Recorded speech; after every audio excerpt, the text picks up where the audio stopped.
It's hack, yeah. We're breaking the mold. Code breakers here, dropping gems of gold. From boardroom plays to cubicle hacks, we crack the code so you don't fall flat. And I'm the pathfinder, clearing the way, helping you rise up every work day. From first jobs to next level tracks, we teach what works, no fluff, just facts. Hack what, hack yeah. Hey there, Hack Yeah fam, welcome back. I'm Kim, aka the Pathfinder. And I'm Gary, the Code Breaker, and today we are getting real about something that doesn't always make it to the quarterly reports. It is your mental health. All right, news flash, you can't build your empire if you're too burned out to show up. We're talking about how to know when it's time to pause, pivot, or flat out unplug. And joining us today is someone who helps people do exactly that without spiraling into guilt or Google search. Our guest today is Tiara Jackson, a licensed professional counselor who works with folks navigating the highs and lows of life, including navigating their career landscapes. Yes, hi everybody. I'm so happy and excited to be here. You're right. Career and job decisions are a huge part of our lives, so it makes sense that it comes up a lot in my work with my clients. All right, let's start with the signs. First of all, y'all, this is my baby girl, Tiara, my beautiful daughter. And thanks for agreeing to come on and share with us. Because I think it's a very important topic that doesn't get discussed enough. Because half the time, we don't even realize we're overwhelmed, right? What are the low-key clues that you might need to take a break? Absolutely. I think you're so right. A lot of times we're so caught up in our day-to-day lives that we don't realize when it's starting to get a little bit crazy. Few common things that I would see is forgetting simple tasks, rereading the same email 3 times. We'd call that distractibility in the mental health world. You're feeling tired even when you're resting. That would be fatigue. You're snapping at your coworkers, even over small things that typically might not irritate you, like somebody eating their chips too loud on Zoom. And a big one is you dread work. Not just disliking it, but it starts to feel emotionally or physically painful to have to go there every day. Interesting. So before we talk about some red flags, so I'm gonna get a little personal here. Like recently my dog passed, and this is my little dog picture here. And you mentioned something is very interesting. The email that you read over 3 times, and it's called distractibility. Mm-hmm. So I thought that's just normal because I do that a lot myself, and of course, literally the day that I remember the day that I have the news, I had a call and I couldn't pay attention at the meeting, where I was distracted. And I think that's like a red flag in a way, right? In a way of red flags. And when does, so I guess one of my questions is, when does that red flag that I'm stressed, turn into I need professional support? Like how do you separate the difference that I need to call someone and not? Yeah, well, the first thing I'd say is when your functioning is impaired. So this could be more than just within the workplace, right? So you might notice you're showing up less for your spouse. You're unable to prioritize your self-care routine the way that you typically would in the past. Seeing big changes in your sleep or your appetite, your eating habits are also some really big signs that it's time to seek support.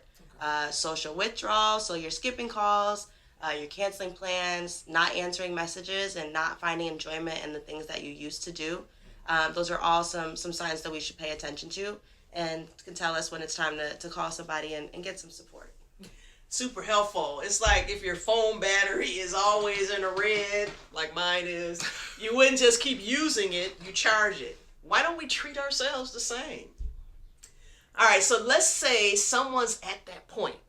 What does that taking a break actually look like? Because not everyone can disappear to Bali like you every 2 weeks. What? No, but she wishes she could, right? Yeah, I wish. A break it's different for everybody. It doesn't have to be a huge dramatic 2-week vacation to Bali or wherever else you dream of, although we'd love that. But self-care and taking breaks, it's your own process, your own journey. So a mental health day, or even a couple of hours if you can't take a full day. No errands, just allowing yourself to rest, because we do need rest. We live in a society that really prioritizes productivity above all else, but we're human. So getting that rest, taking the time to recharge is something that is definitely necessary. Setting boundaries is another really big thing when it comes to self-care. This could be professional boundaries, so logging off, turning off your team's notifications after a certain time. So every day at 5:30, I turn my phone on personal mode, and all those work notifications don't come through. I'll get them tomorrow when I go back to work because I know I'll be there again, but this is my time for me. Maybe not discussing work with your significant other after a certain time, or even talking to your manager, asking them for the support that you need or a reduced workload temporarily if that would be helpful. Those are great tips. Those are great things. So heck yeah moment for me that I made. I call it a Quiet Fridays, and I think Kim knows about this too. I do this for myself. No meetings, no major project on Fridays. Just catch up, chill, creative works. And I also have a boundary block on my calendar, and this could be a topic of is it something that we could do or like professionally should we be doing? Literally titled like learning breaks, reading breaks, and lunch breaks on my calendar. And like I know some like blocking your schedule, this type of action, it could be like touchy, right? For a company, because you are like what do you think? I guess from you guys. Yeah, I was gonna say before Tiara jumps in that you kind of have to know the culture of your organization, right? Yeah. That whether that's because I think you even said that some people looked at your calendar and questioned, what are you saying? I can't call you at this time. Correct. I mean, that's kind of what you're trying to say, but in certain situations, your boss may need to get in touch with you, right? And so some cultures shun upon it, but it is your time. And so Tiara, you can pick up from there. I do like the idea of blocking off your schedule. I feel like that puts you in a position of control. You're designing your work life instead of reacting to your work life. And this is, a really good example of mental wellness by design. Okay, let's talk prevention. What should we all be doing? Even if we're fine, quote unquote, what should we be doing to avoid the spiral? Yeah. So even when we're fine, and oftentimes that's code for not really fine, but, maintenance is really important. So consistent check-ins with yourself. Personally, I use an app. It's called How We Feel. And it sends me a notification. I have it set up to notify me twice a day, but, everybody's different. Some people might do once a day. Some people might do every other day a check-in. And it really asks me to put a name to the feelings that I'm having. It allows me to understand where I'm at emotionally and also give myself whatever I need in accordance to my current mood.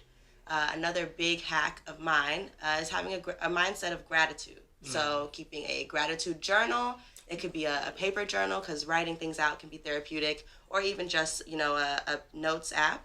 Really acknowledging the small things that we're grateful for, and that can really help to raise our mood. Along with gratitude, really prioritizing joy, even in the little things, finding the small things that make you smile during the day. So whether it's your favorite song in the morning on your way to work, your favorite snack, a silly meme that makes you laugh all the time, all those things can be helpful, and work those into our day-to-day. Lastly, as humans, we really crave connection. We're social creatures. So finding some way to connect with other people can be really important and really helpful for our mental health. The times when we want to isolate are often when we really need connection the most. So keep that in mind.